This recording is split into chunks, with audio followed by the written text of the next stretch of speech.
Здравейте, драги приятели на Българска национална патриотична телевизия.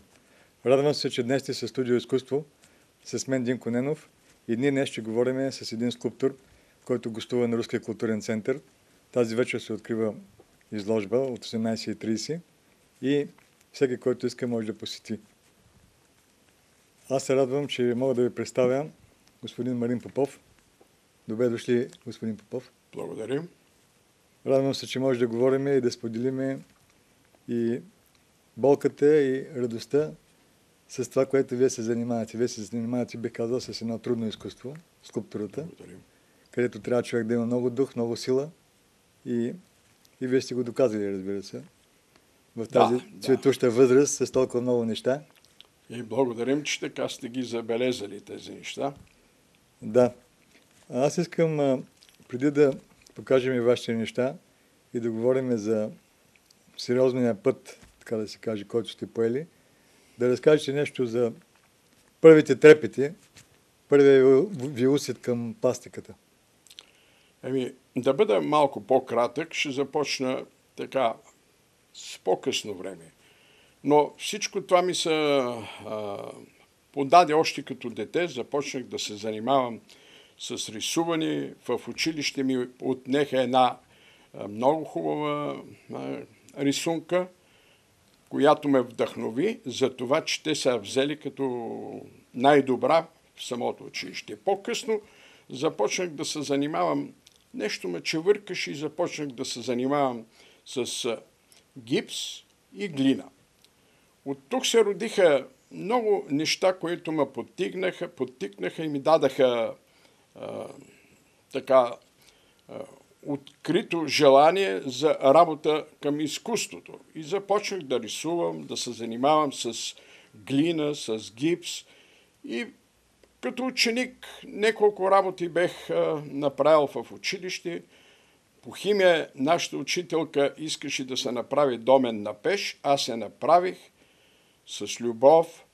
Тази пеш, тя участва на някакво учителско състезание за най-добър макет на дадена вещ и беха я наградили с моята пеш, доменна пеш, която бех направил, беха наградили с първа награда. Тя беше много щастлива, нейното щастие се придаде и към мен и така започнах да работя. След завършването ми на гимназия, аз временно прекратих, защото ситуациите така се развиха около мен. Но след завършване на цялостното ми образование, в Пазарджик дойдоха по разпределение Димитър Казаков Нерон и Аспарух Славков. Да. Не знам защо аз ги потърсих. Нещо вътрешна някаква сила в мен се яви и ги потърсих. И започнах, така създадах добро приятелство и започнах всяки ден да хода при тях. От тях започна моето вътрешно чувство да излиза навън. То просто си го чувствах някак си. И аз и сега, когато взема парче глина и започна да работя, не усещам как образа излиза. Просто става, а как става и аз не знам. А се получава самия образ. Божа работа. Може би и Божа работа, да.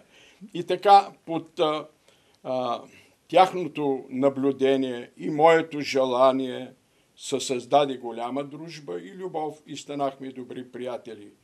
Аспарух Славков работеше предимно с камък и когато той започне да чука някаква фигура, винаги ми даваше да пробвам в някой по-неотговорен детайл към самата скулптура.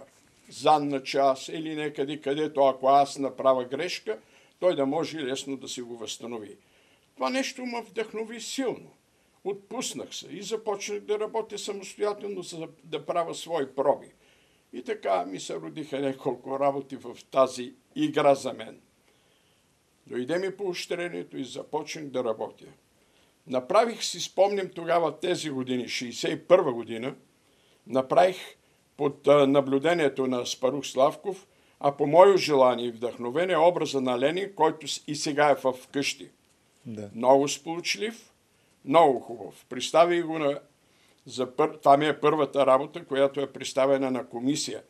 И тогава от Съюза на българските художници от София идваха на времето в дадените по отделения, Пазарджик или други, групите, които имахме наши изложби, и представих, те я харесаха. Но отговора беше така: защо Ленин правиш?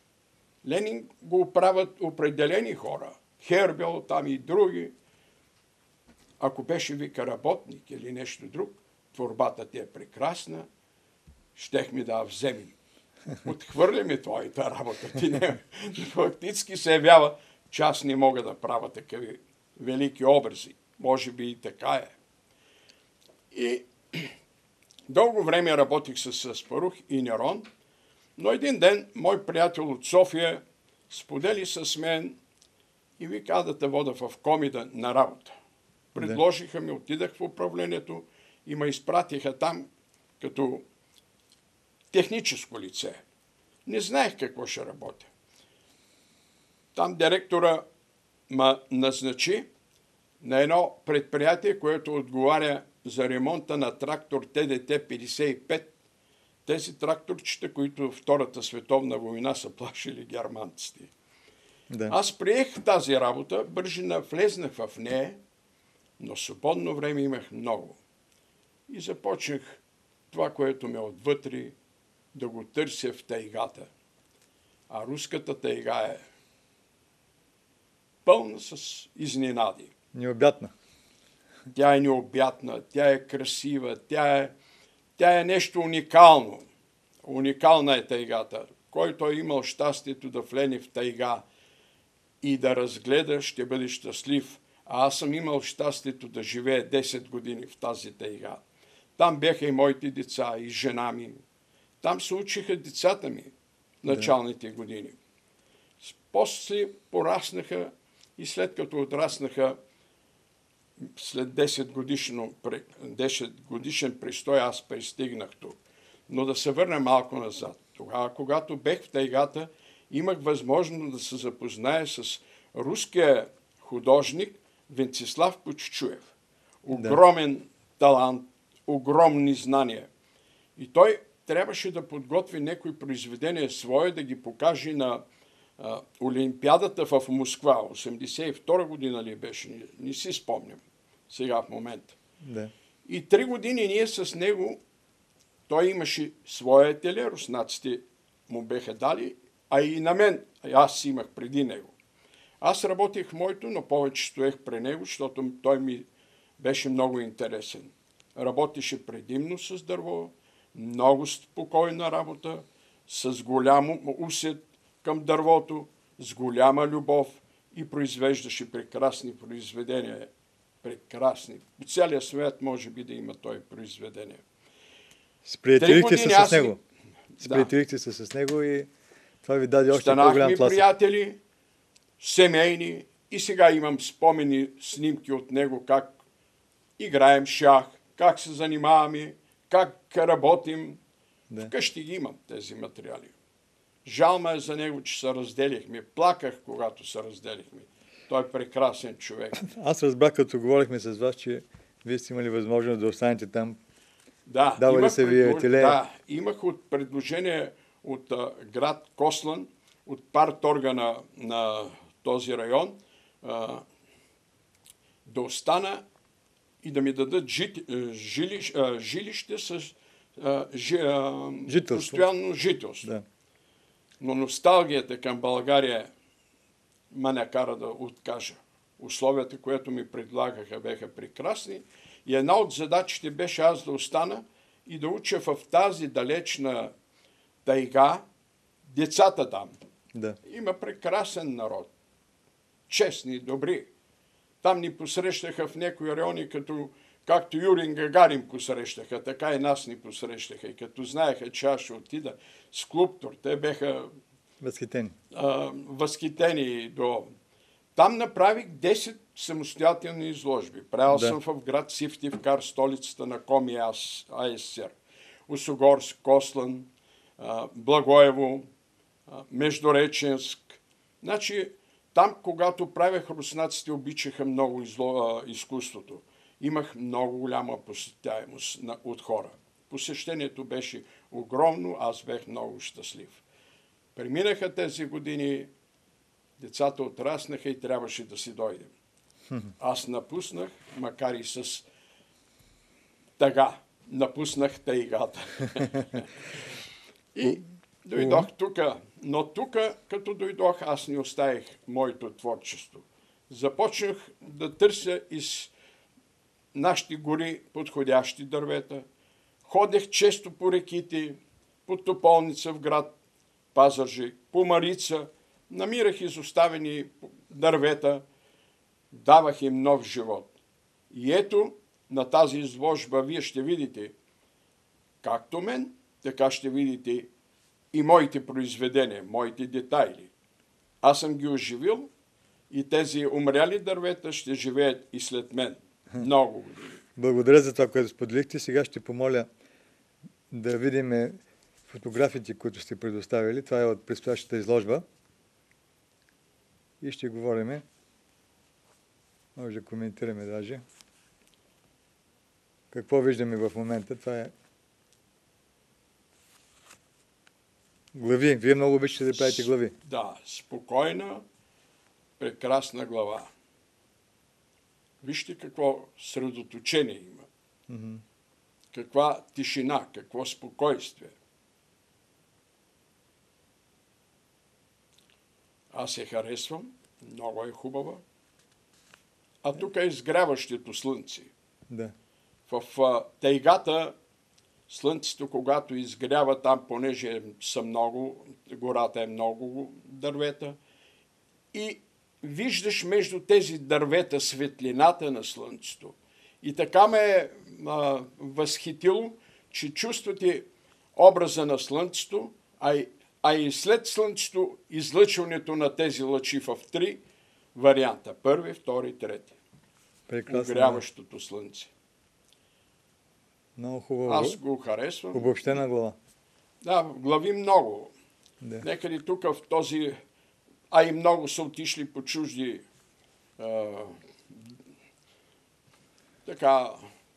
мои колеги, подаръци. Ето една сътворение. Сътворението на земята. И хората как искат да съхранят тази земя. Ецевидната форма създавам земята. Да. А с ръцете са хората, които пазят със създадената земя. От 5 континента има по една ръка. И всеки пази земята. Не знам, вие може ли да почувствате, но аз така съм я усетил. Да. А това е едно прекрасно плодородие.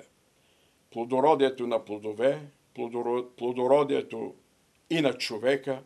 Виждате там тези женски неща, как подсказват, защото жената е едно създание на плодородието.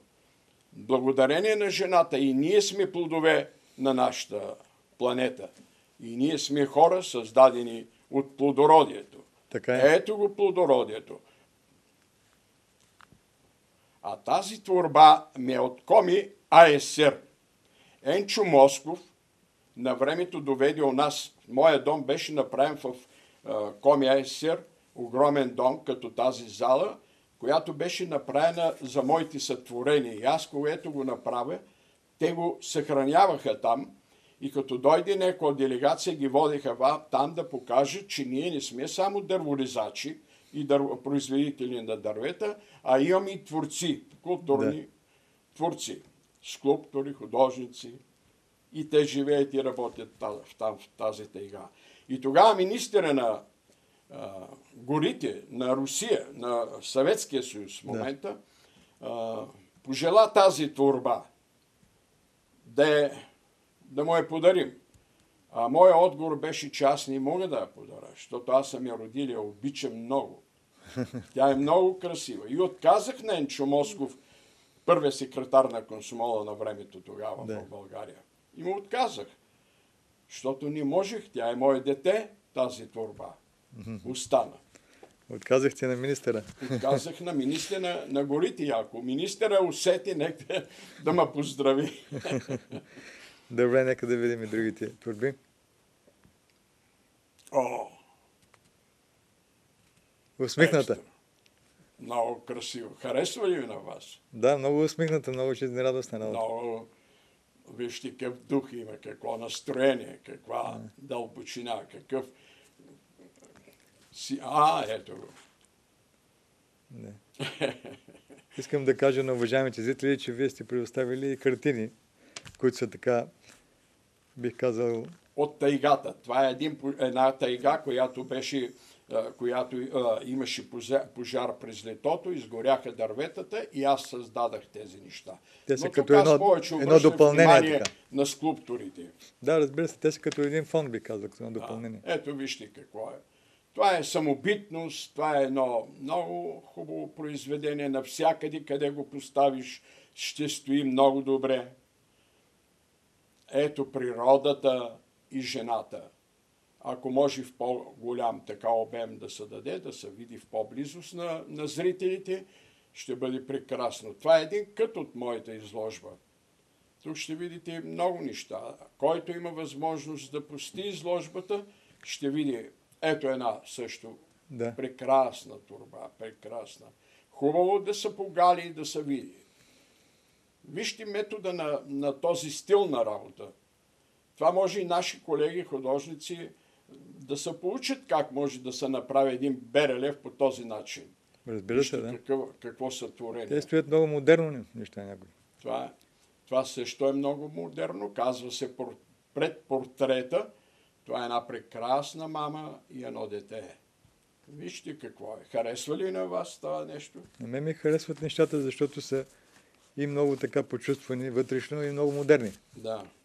Това е просто Пак повтарям, където го поставиш, там стои прекрасно. Аз искам да обясним на зрителите как всъщност ги правите нещата така, защото аз видях много неща, които са ажурни. Нали, дървото не се обработва толкова лесно. Аз мисля, че ви показах навънка едно дърво обикновено на улицата на тротуара. Да. Но аз искам да обясним на зрителите. Да, трудно да го обясниш, но искам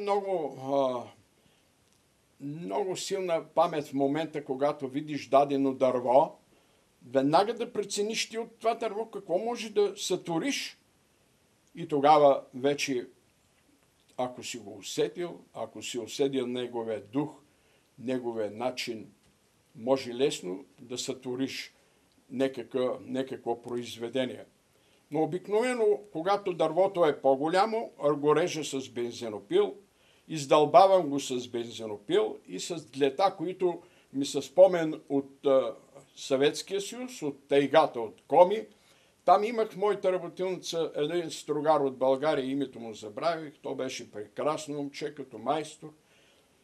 Като видя, че работя аз тези произведения и се мъчих с по-обикновени инструменти, той ми каза: другарю Попов, тогава така се казва. Да, другарю Попов. Ще ти направя за спомен длета.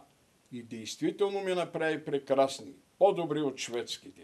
С тях работя и получавам тези образи. Но не е лесно. Едно такова произведение се прави бавно, с много любов, с много физически усилия.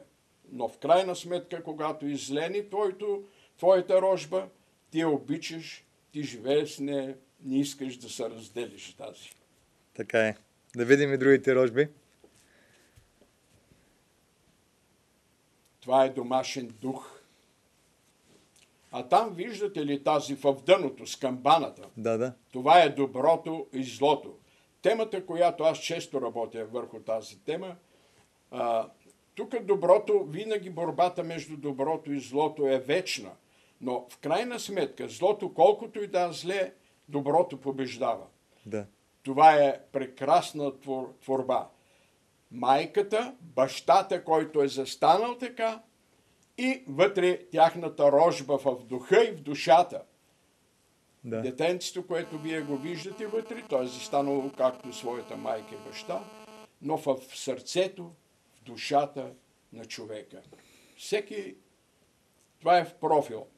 Пак ще го видите. Бащата как иска да прегърне, да загърне, да затвори семейството, да го държи в душата си цяло. Той обича жена си, обичай детето и ги вкарва в своя дух.